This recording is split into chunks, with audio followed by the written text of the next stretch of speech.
When privilege meets prejudice, one man's quiet dignity will shatter everything. The Palmer House ballroom glitters like a diamond against Chicago's autumn skyline. Crystal chandeliers cast fractured light across marble floors where Chicago's elite gather for the annual Hope for Tomorrow charity gala. Women in designer gowns float between cocktail tables, while men in $1,000 suits discuss quarterly earnings over aged whiskey. The air thrums with self-congratulation and the soft clink of champagne flute. Marcus Johnson steps through the revolving doors at 7:47 p.m., his presence unannounced and unremarkable. At 45, he carries himself with the quiet confidence of a man who has learned that true power whispers rather than shout. His charcoal suit pressed, but not pressed too crisp, expensive but not ostentatiously, so marks him as neither insider nor outsider, just another face in the crowd. He pauses in the marble-columned entrance,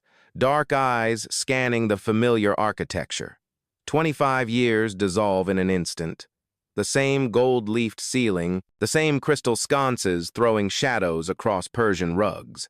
The same feeling of standing at the threshold between worlds, except now, everything has changed. The registration desk sits like a fortress of white linen and brass nameplates. Behind it, Ashley Morrison adjusts her pearl necklace and checks her reflection in a silver tray. At 28, she has perfected the art of looking busy while doing very little, her smile calibrated to distinguish between those who matter and those who don't. Marcus approaches with measured steps, his hands empty of the usual accessories of wealth. No Rolex catching light, no diamond cufflinks demanding attention. Good evening. I believe I'm on the special guest list. Marcus Johnson. Ashley's fingers hover over her tablet, her smile flickering like a dying bulb. She scrolls through names with theatrical precision, each swipe lasting just long enough to suggest thorough attention. Johnson. Johnson. Her voice carries the rehearsed sympathy of someone delivering bad news she doesn't mean. I'm not seeing that name here. Perhaps it's under Johnson Tech Solutions? Sir. The word lands with the weight of a closing door. I've checked all our lists. Twice. Are you sure you have the right event? The question hangs in the air like smoke. Around them, the ballroom continues its elegant choreography, servers weaving between tables, guests posing for photographers, the soft jazz quartet painting the evening in muted gold. But in this small corner, time has stopped. Marcus reaches into his jacket pocket and produces a phone, not the latest model, not encased in gold, just a tool for communication. Let me check with my assistant. Sir, I'm going to have to ask you to step aside. We have other guests to process. The other guests in question, a silver-haired couple in matching Armani, wait behind Marcus with the patient irritation of people accustomed to immediate service. The woman whispers something to her husband, her words lost but her meaning clear in the way she glances at Marcus, then away, then back again. From across the room, Richard Blackstone notices the disturbance. At 55, he has cultivated the appearance of a man who matters, silver temples touched up monthly, smiles practiced in boardroom mirrors, handshakes calibrated to the precise pressure that says, I remember everyone important. As chairman of the Hope for Tomorrow Foundation, he considers himself the evening's shepherd, guiding Chicago's wealthy through their annual ritual of tax-deductible compassion. He glides across the marble floor with the confidence of a man in his element. Is there a problem here? Ashley's relief is palpable. Mr. Blackstone, this gentleman claims to be on the guest list, but I see. Blackstone's eyes perform an inventory of Marcus from head to toe, the suit without a designer label, the shoes that are clean but not gleaming, the absence of obvious wealth markers. And you are? Marcus Johnson. Mr. Johnson. Blackstone's voice carries the gentle condescension of a guidance counselor. I've been organizing this event for 12 years. I personally review every invitation. I'm afraid there's been some misunderstanding. The word misunderstanding settles between them like fog. Marcus feels the familiar tightness in his chest, the same sensation he experienced 25 years ago when a different man in a different suit explained that he didn't belong in this same marble lobby. Perhaps you're thinking of one of our volunteer events? We always need help with setup, and I'm not here to volunteer. The finality in Marcus's voice cuts through Blackstone's prepared speech. Around them, conversations continue, but the social atmosphere has shifted. Other guests begin to notice the tableau, the well-dressed black man standing alone against the white fortress of the registration desk, the whispered conferences between staff members, the way space seems to open around them as people instinctively step away from potential unpleasantness. Victoria Sterling emerges from this growing circle of spectators like a shark drawn to blood in the water. At 42, she has weaponized charity work into social currency, collecting board positions like other women collect shoes. Her emerald gown cost more than most people's cars, and she wears it with the casual arrogance of someone who has never been denied anything. "Richard, darling, what's happening?" Her voice carries across the marble like champagne bubbles, light, effervescent, and sharp enough to cut. "Nothing serious, Victoria, just a small, oh my." She studies Marcus with the clinical interest of an anthropologist. "You poor thing. Are you lost?" The words land like slaps. The conversations around them don't stop, but they change, become more pointed, more theatrical, as if the speakers are performing for an audience that has suddenly materialized. Marcus remains perfectly still. In boardrooms across 3 continents, this stillness has made venture capitalists nervous and competitors recalculate their strategies. Here, it reads as something else entirely. "Ma'am, I'm exactly where I need to be." "Well, of course you are, sweetie." Victoria's smile could power a small city, but sometimes we all get a little turned around. The volunteer check-in is actually around the corner, near the kitchen entrance. Much more convenient for people like she catches herself, but the pause completes the sentence anyway. Blackstone seizes the moment.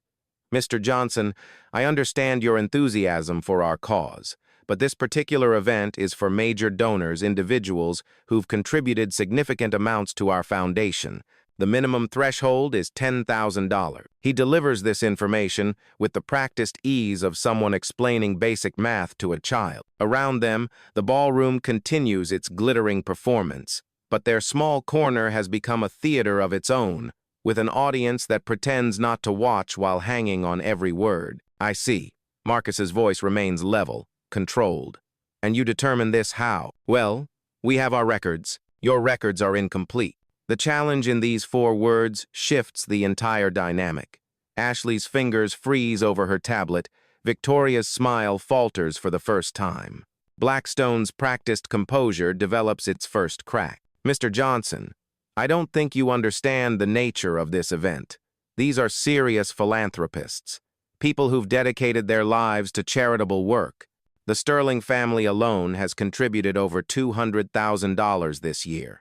Victoria preens at the mention, her posture straightening like a flower turning toward the sun. It's not about the money, of course. It's about commitment to the community. Exactly. Blackstone's confidence returns. This isn't just about writing a check. It's about being part of something larger than yourself, understanding the responsibility that comes with genuine philanthropy. Marcus reaches for his phone again, but Blackstone's hand moves to intercept the gesture. "Sir, I'm going to have to ask you to resolve this situation privately. We can't have disruptions during our event." The word disruptions echoes through the small crowd that has gathered. Sarah Chen, a young reporter covering the event for the Chicago Tribune, notices the commotion and begins moving closer, her trained instincts recognizing the scent of a story. "25 years ago," Marcus says quietly, his words intended only for Blackstone, but carrying farther than expected, "I stood in this exact lobby. Different event, same result. Mr. Johnson, I was 20 years old, worked in this hotel, saved every penny to buy a suit so I could attend a business networking event. $500 ticket took me 3 months to afford it." The ballroom noise seems to dim, as if the building itself is leaning in to listen. "Hotel manager took one look at me and decided I was in the wrong place. People like you," he said, "don't belong at events like this." Victoria's champagne glass trembles almost imperceptibly in her manicured hand. "I left that night, walked 20 blocks in the rain, swore I'd never let anyone make me feel small again." Blackstone attempts to regain control. "Mr. Johnson, I'm sure that was unfortunate, but nothing has changed. Marcus's eyes sweep the small crowd that has gathered, taking inventory of their faces, some curious, some uncomfortable, some already reaching for phones to capture whatever comes next. Same building, same assumptions, same conclusions drawn from the same evidence. The silence that follows feels dangerous, like the moment before lightning strikes. Ashley checks her watch with studied casualness. Sir, if you don't have proper credentials, I have proper credentials. Then present them. Marcus reaches into his jacket pocket and produces a business card. Simple white cardstock, black lettering, no fancy embossing or metallic ink. He places it on the registration desk like a chess player making a crucial move. Ashley glances at the card, then at Blackstone, then back at the card. Her expression shifts through confusion, recognition, and something approaching panic. Johnson Tech Solutions, she reads aloud, her voice smaller than before. I know that company, someone in the crowd murmurs. There, big, another voice finishes. Very big. Blackstone's practiced smile never wavers, but something behind his eyes recalibrates. Well, of course, a tech company. That explains the casual attire. Marcus almost smiles at the desperate save. Does it? Absolutely. Silicon Valley casual, right? Very modern. Though I have to say, for an event of this caliber, we do expect a certain level of formality, respect. The word hangs between them like a blade. Marcus studies Blackstone's face, reading the desperation behind the maintained composure, the way privilege scrambles to justify itself when challenged. Respect, Marcus repeats. Interesting word choice. Victoria attempts to smooth the waters. Richard didn't mean anything by it. Did you, darling? We're all friends here. We all want the same thing to help those less fortunate. Less fortunate than whom? The question stops her mid-gesture, champagne glass halfway to her lips. Well, then us. The community. People who have been blessed with success. And how do you measure success, Mrs. Sterling? Well, She looks to Blackstone for rescue, but he's studying Marcus with new intensity, pieces of a puzzle starting to arrange themselves in his mind. Money, of course.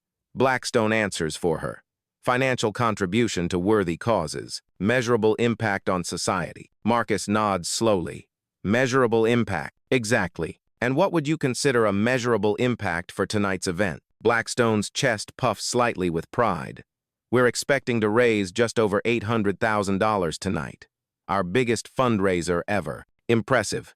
We think so. 12 years of building relationships, cultivating donors, creating a community of people who truly care about making a difference. Marcus's phone buzzes. He glances at the screen, types a brief response, then looks up at the assembled group. Mrs. Sterling, what was your family's contribution this year? Well, that's rather personal. 200,000, you said. Over 5 years? Yes. And you, Mr. Blackstone, your personal contribution? Blackstone's smile tightens. The foundation chairman's role is administrative. My contribution is my time and expertise. I see. And the largest single donation you've received for tonight's event? $50,000. From the Morrison Foundation. Ashley beams with reflected glory. That's my family's foundation. Marcus nods appreciatively. 50,000. That's generous. We believe in the cause, Blackstone says, his confidence returning. But frankly, Mr. Johnson, I'm not sure why you're interrogating our donors. If you'd like to make a contribution, I already have. The words land like stones in still water, sending ripples through the small crowd. I'm sorry? I said I already have. Made a contribution. Blackstone's smile becomes strained. Mr. Johnson, our records are quite thorough. Every donation over $5,000 requires board approval. Marcus's phone rings. He glances at the caller ID, then at the assembled group. Excuse me, I need to take this. He answers with a simple yes. The conversation lasts 30 seconds. Marcus listens, asks 2 brief questions, then hangs up. That was my attorney, he says to no one in particular. The words hang in the air like smoke signals.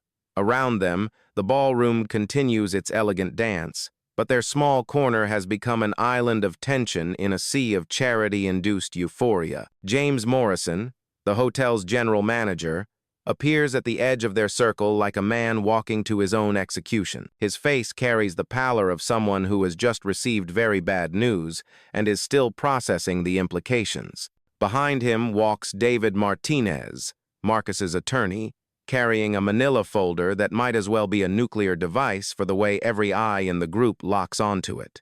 "Ladies and gentlemen," Morrison announces in a voice that barely carries above the jazz quartet, "I believe there may have been some misunderstanding." Blackstone's confidence cracks like ice in spring. "James, what are you?" "This is David Martinez, attorney for Johnson Tech Solutions." Morrison's words fall like dominoes, each one setting up the next catastrophic revelation.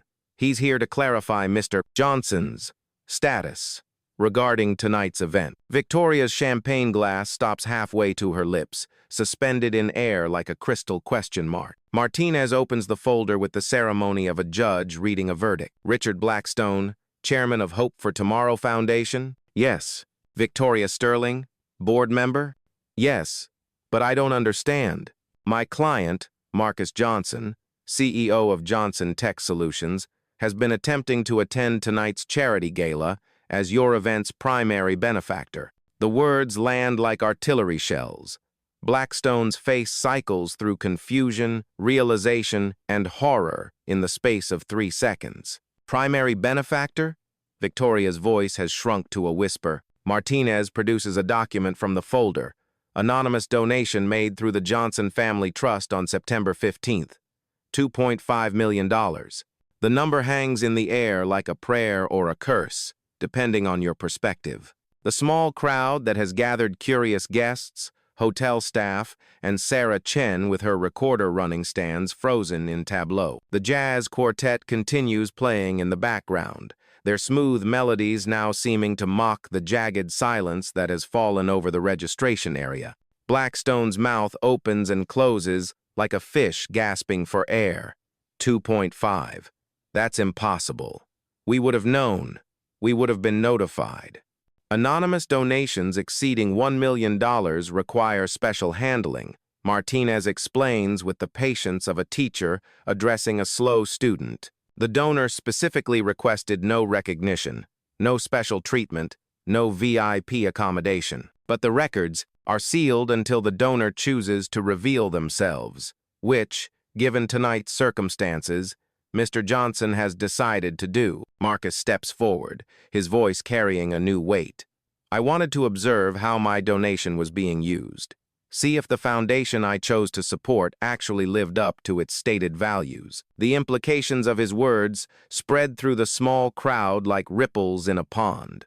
Sarah Chen's pen moves frantically across her notepad.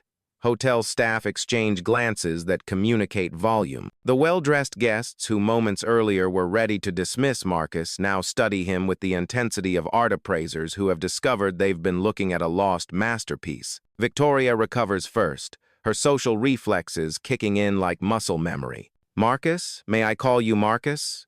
This is wonderful. Such a generous contribution. We had no idea that someone who looks like me could write a check that large." The question stops her mid-sentence. Around them, the ballroom continues its glittering performance, but their small corner has become a different kind of theater entirely. "That's not what I meant." "What did you mean, Mrs. Sterling?"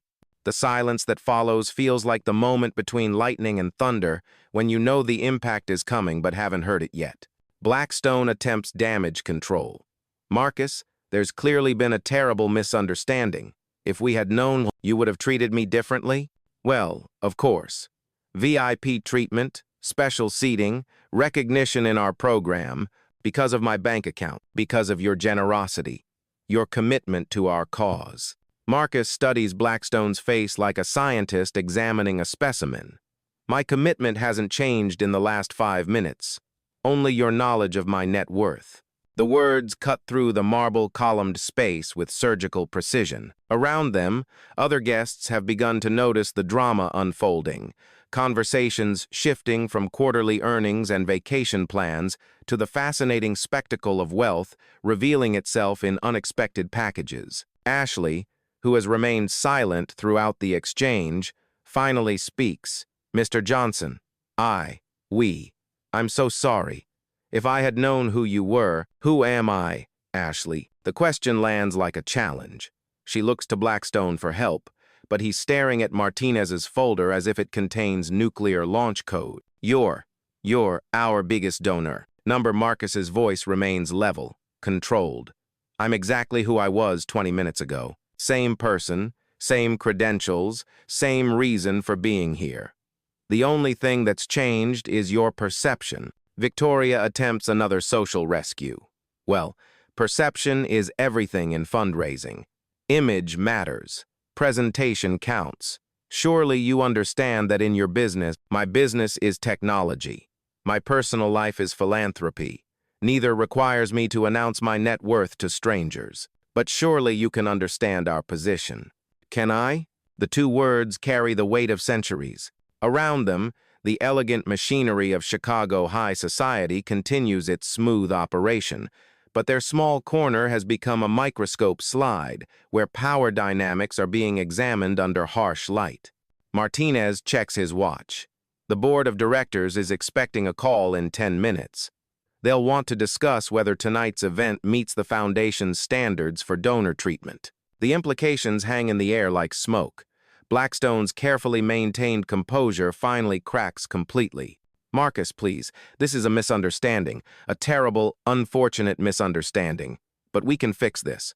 VIP table, special recognition, whatever you need. What I need, Marcus says quietly, is for you to step down as tonight's master of ceremonies. The words land like a physical blow. Blackstone staggers slightly, his face cycling through disbelief, anger, and desperation. You can't be serious.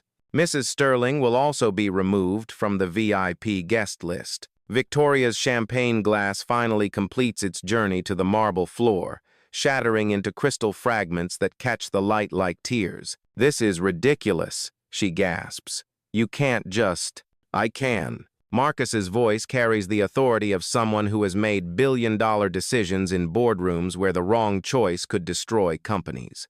As the event's primary sponsor, I have certain influences over tonight's proceedings. Sarah Chen's pen moves even faster across her notepad. This isn't just a story about a charity event anymore, it's a case study in power, privilege, and the moment when both collide with consequences. Morrison clears his throat with the reluctance of a man about to announce a natural disaster. Ladies and gentlemen, we're going to need to pause tonight's program for 30 minutes while we address some organizational concern. The announcement spreads through the ballroom like ripples in a pond. Conversations stop mid-sentence. Heads turn toward the registration area where the drama has been unfolding. The jazz quartet plays on, their smooth melodies now seeming to score a surreal performance piece about wealth and recognition. Marcus turns to address the growing crowd of onlookers. For those who have been watching this evening's educational demonstration, I want to be clear about something. His voice carries across the marble space with the clarity of someone accustomed to commanding attention. 25 years ago, I was escorted out of this building because someone decided I didn't belong. Tonight, I was nearly denied entry for the same reason. The only thing that changed the conversation was the revelation of my bank account balance. The ballroom has gone completely quiet now, even the jazz quartet pausing between songs. I've donated $2.5 million to the Hope for Tomorrow Foundation because I believe in their stated mission. But I've learned tonight that their actual mission may be quite different from what appears in their brochures. Blackstone makes one final desperate attempt. Marcus, you're destroying everything we've built. 12 years of work. Built on what foundation, Richard? The question hangs in the air like a final judgment. Built on the assumption that people like me need people like you to validate our worth. Built on the belief that charity is a performance rather than a commitment. Built on the idea that respect is something you earn through revelation rather than something you give through basic human decency. The silence that follows feels like the pause before a verdict is read. Martinez closes his folder with finality. Mr. Johnson, the board is ready to discuss the future of your relationship with the foundation. Marcus nods slowly, then turns back to the assembled crowd. Ladies and gentlemen, tonight's event will continue, But under new management, he looks directly at Sarah Chen. Miss Chen, I believe you've been covering this story? Yes, sir. Good. Because what happens next needs to be witnessed. The ballroom holds its collective breath, waiting for the next act in a drama that has already exceeded everyone's expectations. But Marcus Johnson is just getting started. The Foundation's emergency board meeting convenes in the Palmer House's oak-paneled Jefferson Room, where portraits of Chicago's industrial titans stare down from gilt frames like judges in a cosmic courtroom. Marcus sits at the head of the mahogany table with the easy confidence of a man who has turned billion-dollar acquisitions into casual Tuesday afternoon. Around him, the Foundation's remaining board members shift in their leather chairs like schoolchildren called to the principal's office. Board member Patricia Hawthorne, 73 years old and owner of half the real estate between the Loop and Lakeshore Drive, speaks first. Mr. Johnson, while we appreciate your generous contribution, surely we can resolve this matter without such drastic measures. Marcus studies her with the patience of a chess master considering his next move. Mrs. Hawthorne, what would you consider drastic? Removing Richard as tonight's MC, publicly embarrassing our volunteers, threatening to withdraw funding over what amounts to a simple miscommunication. Miscommunication. Marcus repeats the word like he's tasting wine. Interesting term. Dr. William Chen, Sarah's father and the Foundation's treasurer, leans forward in his chair. Marcus, I've reviewed your company's philanthropic history. Johnson Tech Solutions has donated over $50 million to various causes in the past decade. Clearly, you understand how these organizations function. Do I? Well, yes. Hierarchy, protocol, donor recognition systems. These structures exist for good reasons. Marcus nods slowly. And what reasons are those, Dr. Chen? Efficiency, accountability, making sure resources go to the right people for the right purposes. The right people. The two words hang in the air like smoke signals. Around the table, board members exchange glances heavy with unspoken communication. Patricia Hawthorne attempts to clarify. People who understand the proper channels, who know how to work within established systems. Systems designed by whom? The question cuts through the room's careful politeness like a scalpel through silk. In the silence that follows, the grandfather clock in the corner ticks away seconds that feel like hours. Martinez opens his folder again and produces a second document. Before we continue, the board should know that Mr. Johnson's donation came with certain conditions. Dr. Chen's eyebrows rise slightly. Conditions? Standard philanthropic accountability measures. The donor reserves the right to audit fund usage, review administrative practices, and terminate support if organizational values don't align with stated mission. Board member James Morrison III, grandson of the hotel's founder and no relation to the current general manager, speaks for the first time. That's highly unusual. Most major donors prefer a hands-off approach. Most major donors, Marcus replies, look like you. The words land like stones in still water. Morrison III's face reddens slightly, but he maintains his composure with the practiced skill of old money. Mr. Johnson, I hope you're not suggesting. I'm not suggesting anything. I'm stating facts. In the past hour, I've been questioned, dismissed, redirected, and finally acknowledged solely based on the revelation of my financial capacity. Not my character, not my commitment, not my qualifications, my bank account. Patricia Hawthorne adjusts her pearl necklace with nervous precision. But surely you understand that fundraising requires certain protocols. We have to verify credentials, ensure proper representation. Whose credentials did you verify when the Morrison Foundation made their $50,000 contribution? The question stops her mid-gesture. Did you ask James Morrison III to prove his worth? Did you question his right to attend? Did you suggest he might be more comfortable at a different type of event? Morrison III's jaw tightens almost imperceptibly. That's completely different. How? Well, the Morrison family has been part of Chicago society for 4 generations. Our commitment to philanthropy is well established. Our reputation speaks for itself. And my reputation? Well, you're new, Tech money, self-made, different background. Marcus almost smiles at the euphemisms. Different how? The silence that follows could power a small city. Dr. Chen attempts to bridge the gap. Marcus, I think what James is trying to say is that established philanthropic families have existing relationships, shared history, common understanding of social expectations. Marcus leans back in his chair. And Dr. Chen, your daughter Sarah, is covering tonight's event for the Tribune. What do you think her article will say about the Foundation's social expectations? The implication hits like a physical blow. Dr. Chen's face goes pale as he realizes that his family name will be attached to whatever story emerges from tonight's events. Martinez produces a third document.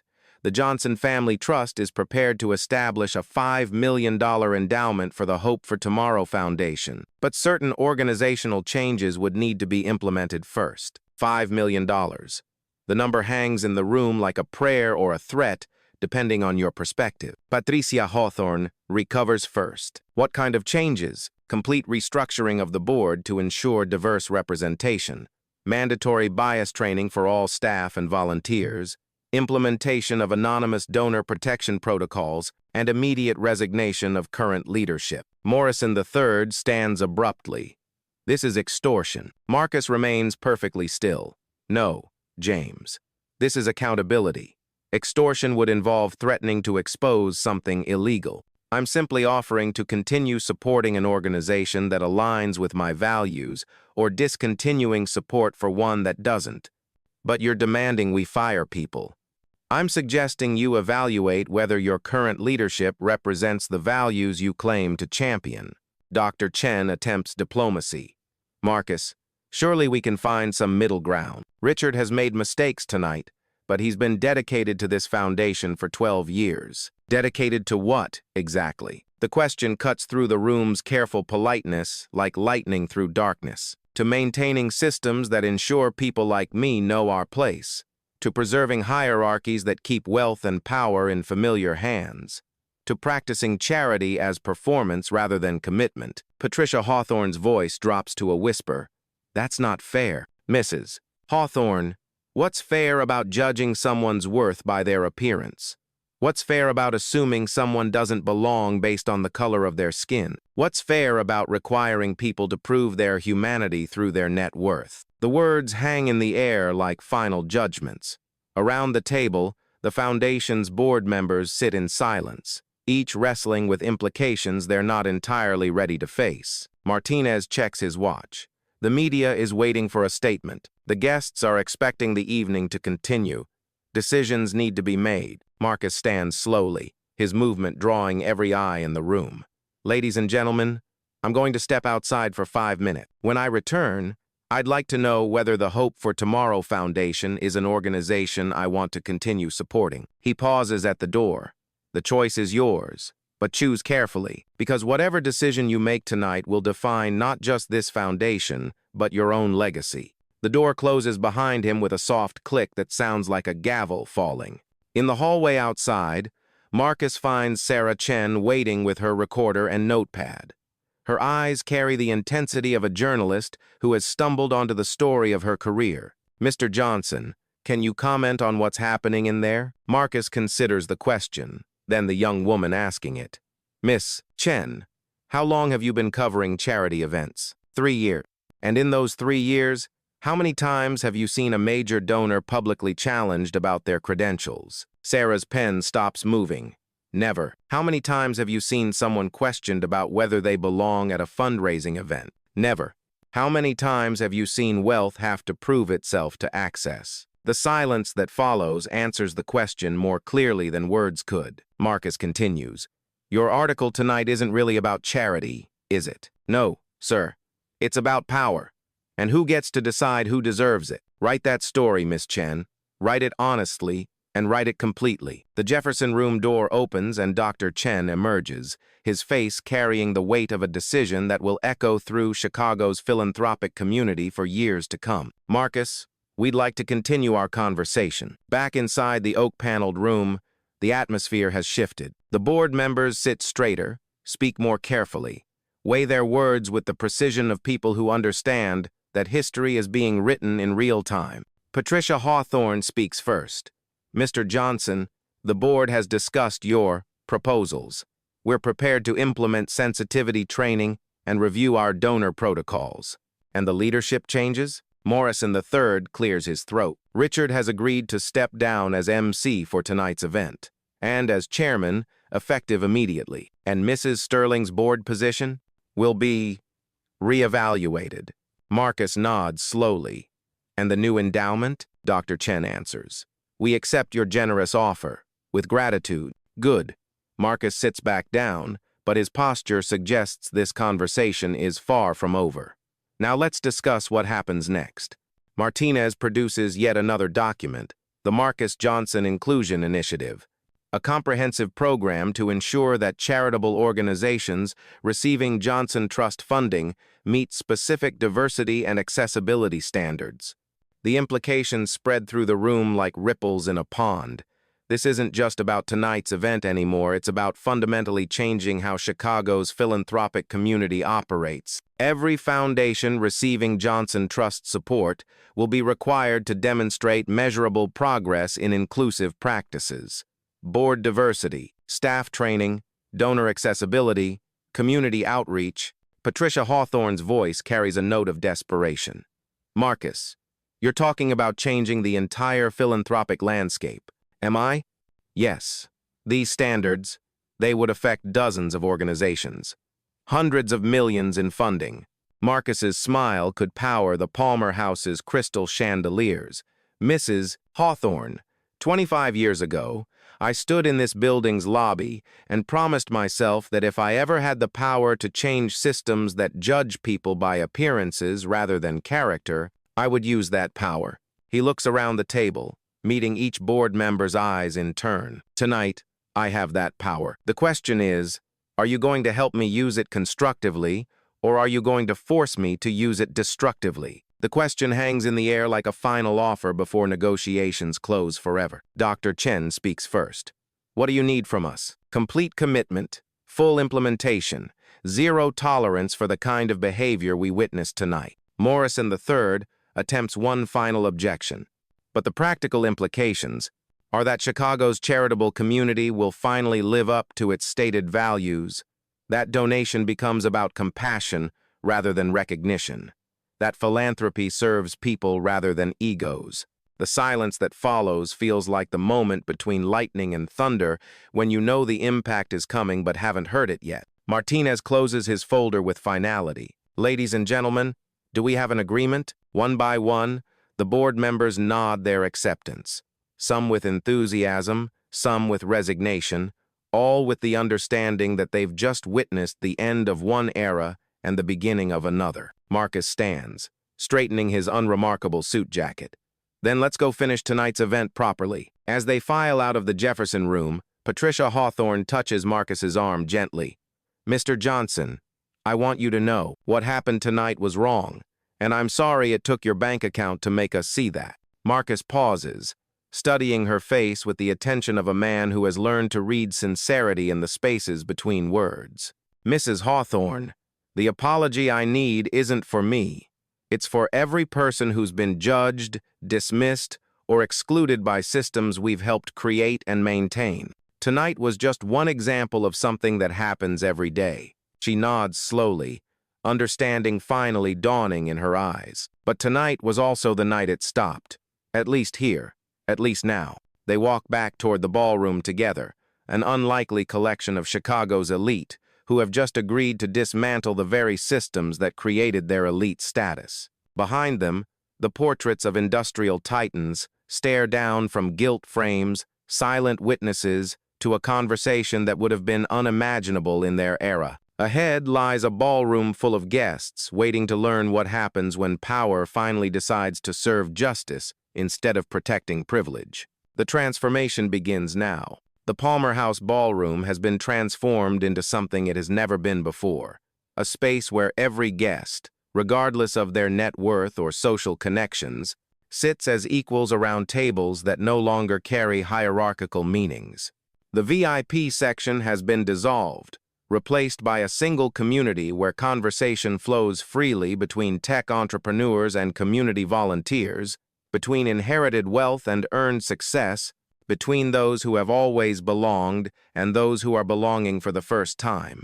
Marcus Johnson stands at the podium where Richard Blackstone was scheduled to preside, his presence commanding not through volume or showmanship, but through the kind of quiet authority that comes from having traveled impossible distances to reach this moment. The ballroom holds its collective breath, understanding that they are witnesses to something unprecedented. Ladies and gentlemen, 25 years ago, I was escorted out of this building because someone decided I didn't belong here. Tonight, I nearly experienced history repeating itself for exactly the same reasons. His voice carries across the marble and crystal space with perfect clarity, reaching every corner where Chicago's philanthropic community sits in rapt attention. The only thing that changed the conversation was the revelation of my bank account balance. Not my character, not my commitment, not my qualifications, my net worth. In the front row, Patricia Hawthorne sits with tears tracking down her carefully applied makeup, understanding for the first time how many Marcus Johnsons her social circles have dismissed without ever knowing what they were losing. I want to tell you about a promise I made to myself as a 20-year-old kid walking home in the rain after being humiliated in this building's lobby. I promised that if I ever gained the power to change systems that judge people by appearances rather than character, I would use that power. Sarah Chen's pen moves frantically across her notepad while her recorder captures every word, understanding that she's documenting a moment that will be studied in journalism schools and business schools for decades to come. Tonight, I have that power. We have that power. Every person in this room has the ability to ensure that what happened to me 25 years ago and what nearly happened to me 2 hours ago never happens again. The applause starts slowly, a few hands clapping with the tentative rhythm of people unsure whether they're celebrating or grieving. But it builds, growing stronger and more confident until the entire ballroom reverberates with the sound of acknowledgement, of understanding, of commitment to change. Marcus raises his hand for silence, and the room responds instantly. The Marcus Johnson Inclusion Initiative will provide $5 million in additional funding to establish new standards for how Chicago's philanthropic community operates. But money alone cannot change heart. Money alone cannot eliminate bias. Money alone cannot create the kind of community we need. He pauses, his eyes sweeping across faces that represent generations of Chicago's power structure. What creates change is the decision made individually by each of us to see people as they are rather than as we assume them to be, to offer respect as a baseline rather than something earned through revelation, to practice charity as commitment rather than performance. In the back of the ballroom, hotel staff who witnessed the evening's earlier drama watch, with expressions that range from amazement to vindication. They understand better than most how rarely they see powerful people held accountable for treating others with basic human dignity. Marcus's phone buzzes with a text message. He glances at the screen and smiles, the first genuine smile of the evening. I've just received a message from my mother, Dolores Johnson, who's watching this speech via live stream from her apartment in Southside Chicago. She wants me to remind everyone that true wealth isn't measured in dollars, but in how we treat people who can do nothing for us in return. The silence that follows this statement feels sacred, like the pause in a church service when congregation members are left alone with their thoughts and consciences. Mama, if you're still watching, and I know you are, this one's for you, and for every person who's ever been told they don't belong somewhere. Tonight, we belong everywhere. The standing ovation begins before Marcus finishes his sentence, building into something that transcends mere applause and becomes a release of tension, guilt, recognition, and hope that has been building throughout the evening. As the sound gradually subsides, Marcus steps away from the podium and walks directly to a table where 3 people sit who weren't there when the evening began. Maria Santos, the elderly Latina woman who was quietly discouraged from the VIP section earlier, David Kim, the young man with cerebral palsy who struggled to find accessible seating, and Jennifer Washington, the single mother who attended as a volunteer but was made to feel like an intruder in the guest areas. He sits down among them, his action sending ripples through the ballroom, as other guests begin to understand that the evening's true transformation isn't about speeches or policies, but about the fundamental reorganization of who matters and why. One by one, other guests begin moving between tables, introducing themselves to people they might have overlooked earlier, engaging in conversations that bridge the social chasms that seemed insurmountable just hours before. Victoria Sterling approaches Marcus's table with hesitant steps, her earlier arrogance replaced by something approaching humility. "Mr. Johnson, I want to apologize. Not because of your donation, but because of how I treated you as a human being." Marcus studies her face with the attention of someone who has learned to distinguish between strategic apologies and genuine remorse. "Mrs. Sterling, the apology I need isn't for me. It's for Maria, who you suggested might be more comfortable at a different type of event. It's for David, who you ignored completely. It's for Jennifer, who you assumed was serving food rather than supporting the cause." Victoria turns to face the three people Marcus indicated, understanding that her path to redemption lies not in his forgiveness, but in acknowledging the humanity of people she had dismissed as invisible. "I'm sorry," she says to each of them individually, her voice carrying none of its earlier artificial warmth, but all of the gravity that comes with genuine recognition of wrongdoing. As the evening progresses, the Palmer House Ballroom becomes something unprecedented in Chicago's philanthropic history, a space where charity is practiced rather than performed, where community is built rather than displayed, where power serves justice instead of protecting privilege. 3 months later, Marcus Johnson sits in the same chair where he was nearly denied entry, but the setting has transformed beyond recognition. The Hope for Tomorrow Foundation's new headquarters occupies a renovated community center in Southside Chicago, its glass walls offering transparency, both literal and metaphorical. The staff reflects the diversity of the communities they serve, and the board meetings are open to public observation. The Marcus Johnson Inclusion Initiative has expanded beyond Chicago, with foundations across the country adopting similar standards for diversity, accessibility, and authentic community engagement.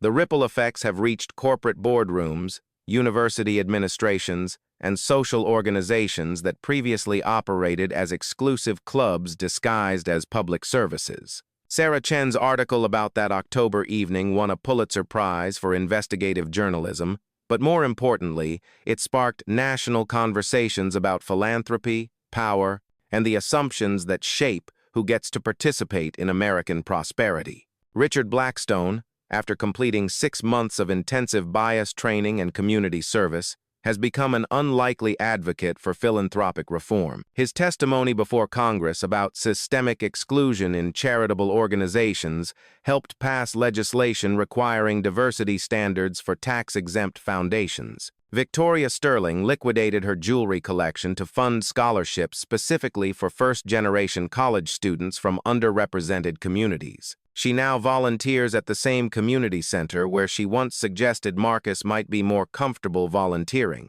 And Marcus Johnson continues to arrive at events in unremarkable suits, carrying himself with the same quiet dignity that almost got him thrown out of the Palmer House. But now, when he walks into rooms full of Chicago's elite, something has fundamentally changed. Not in him, he was always exactly who he claimed to be, but in the rooms themselves, which have slowly, imperfectly, but persistently begun to expand their definition of who belong. On this particular evening, as autumn light filters through the community center's windows and illuminates faces that represent every corner of Chicago's magnificent diversity, Marcus receives a text message from his mother. "Proud of you, baby. But remember, this is just the beginning." He looks around the room at faces that would never have been present in the Palmer House's ballroom 3 months ago, at conversations that bridge every conceivable divide, at young people who are learning that philanthropy means service rather than status. His mother is right. This is just the beginning. But sometimes, the most important revolutions start with one person refusing to leave when they're told they don't belong. Sometimes, change begins with someone deciding that their worth isn't determined by other people's recognition. Sometimes, Justice arrives wearing an unremarkable suit and carrying the quiet conviction that every human being deserves to be treated with dignity. The Palmer House still stands on State Street, its marble columns and crystal chandeliers unchanged. But the conversations happening in its ballrooms, the assumptions guiding its guest lists, and the values underlying its charitable events have been transformed forever. Because one night in October, Marcus Johnson decided that power should serve people rather than protect privilege. And Chicago's philanthropic community decided to agree. The revolution wasn't televised, it was witnessed. And it began with 4 words that changed everything. I already belong here.